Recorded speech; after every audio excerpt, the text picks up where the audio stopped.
Back again for another video. So don't mind the noise in the background. I got my fan going because I think it's ridiculous that I would turn on my AC for a 6-bedroom house just for my own comfort.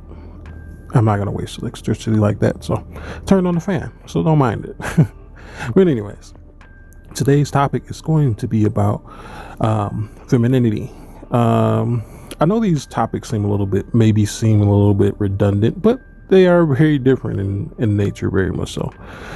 This time I want to talk about women who have femininity and its worth to other men. For instance, like if a woman is married who is feminine, a man who interacts with this woman can find some value in her while it not be a intimate setting. So that's one of the descriptions I'm going to go over. And I think there's going to be another one if it comes to mind. But anyways, so femininity. I was talking to my submissive just the other day. Was it yesterday? Something like that. I don't remember. It was yesterday, I believe. But she was asking me about, she said, so how can a woman be feminine and not be under a man? Or how can and she also asked, how can a woman be feminine but not be submissive? So those are the things that I'm going to go over in this video. But I begin to answer them, of course. As we understand, a woman can be feminine without being with a man. But what makes a woman feminine is because she is submissive to something that is within the grasp of man's creation, whether it be a job, whether it be a religion, which is not man's creation per se, but men spearhead it a lot of times. But it can be a cult, anything that is a man's creation. But I want to talk more specifically about jobs. Now we come to the understanding that by and large, the BWs, they're very submissive when they go to work. They listen to all the rules. They listen to when to be there. They are very submissive, and men don't generally understand why that is. It has a play in dysfunction, but it also has a play in the woman's natural setting.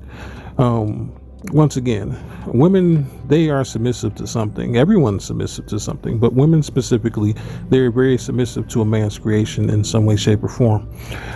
And the way this goes by, like I said, I'm going to go the description of a job. So when a woman is at her job, like I said, she listens to the rules. She follows the rules.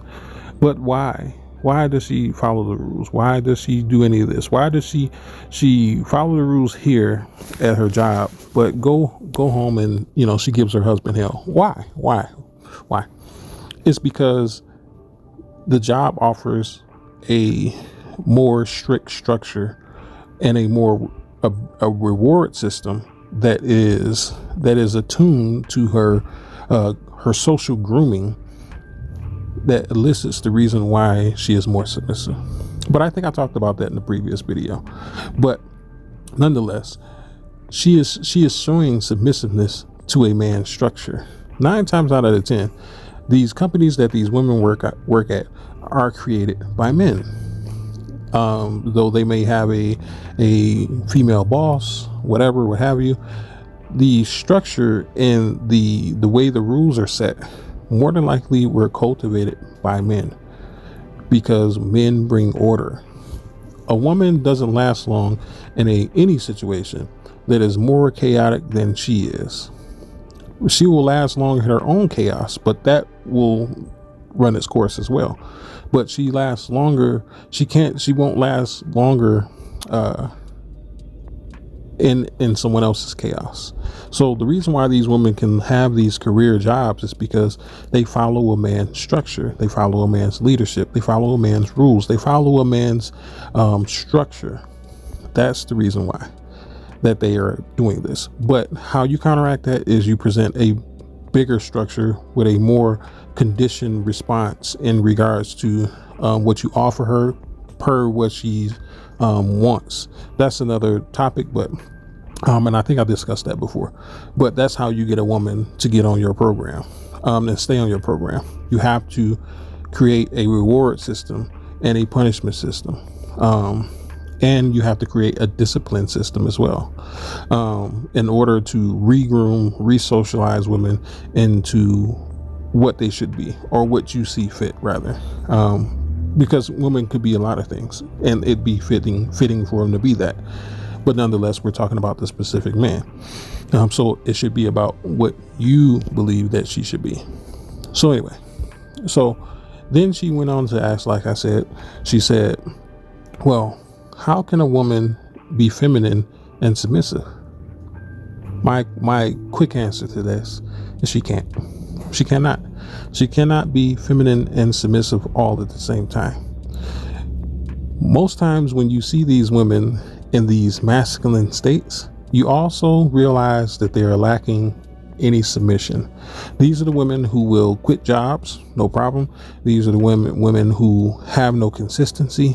These are the women, once again, the chaos has taken over within herself. And it doesn't last long because she jumps from job to job. Remember, chaos can create structure, but it's a very small structure that it will destroy very soon after it builds it.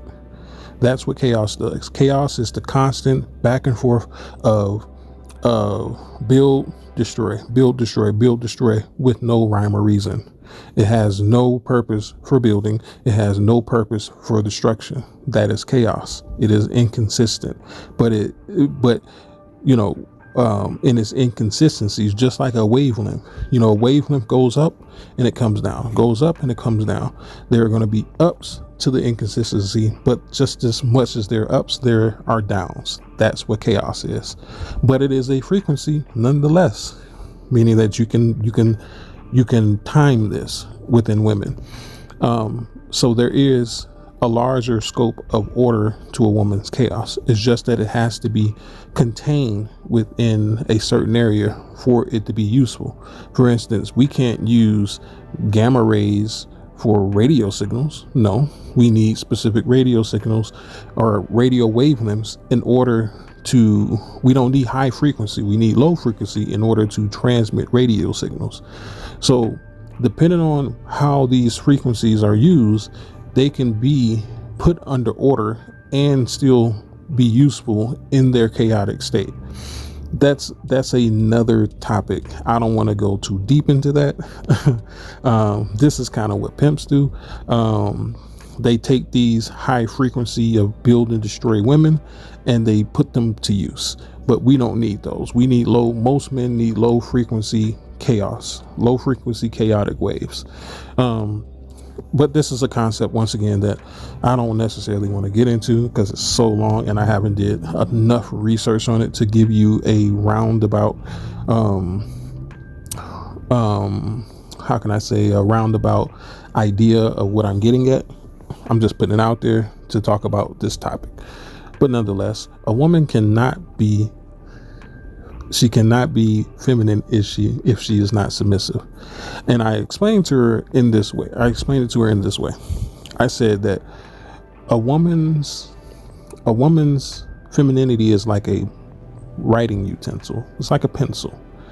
And what the woman writes, a woman's submission is the pencil.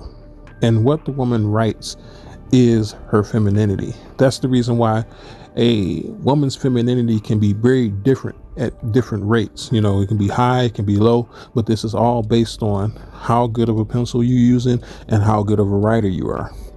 And when a woman tries to be feminine without being submissive, she has no pencil. There's nothing that she can write. There's nothing that she can show. It's just all a facade. It's all I wrote something and don't want to show you the paper, because when a lot of times you ask a woman to show you her femininity, even though she is pretending to be, she cannot show you this because it's not rooted in submission. She can't show you at all. She has no idea what femininity is. All she's doing is mimicking what other blank slate people are doing that are hiding hiding their work behind a cover. That's all that's happening. There's nothing in that book when you open it. There's no writing, no poems, no nothing. But for women who are able to wield their submission properly, they're able to write poems. And the better that a woman wields this, the more often she practices her submission, the better she will become at cultivating her poems, which is her femininity. This is the reason why a woman who has submitted to very different male structures, she can write a beautiful story in a poem-like form, which will be her femininity. This is how it's displayed. But anyway, like, comment, and share. Check me out on Facebook. Check me out on Patreon. I will be coming out with more Patreon videos. I think what I'm going to do is I'm just going to do 7 days a week. And I'm just going to do the weekend videos for the Patreon. And that'll be that. I mean, because it's not expensive. So, nonetheless, you'll be getting some different videos that nobody else are getting. And it'll be more in-depth topics. Like I said, I'll talk how I want to talk. And I'll explain things how I want to explain them. But anyways, until next time, this has been a Wolf in Bearded Clothes. May you have a good day, and peace be with you.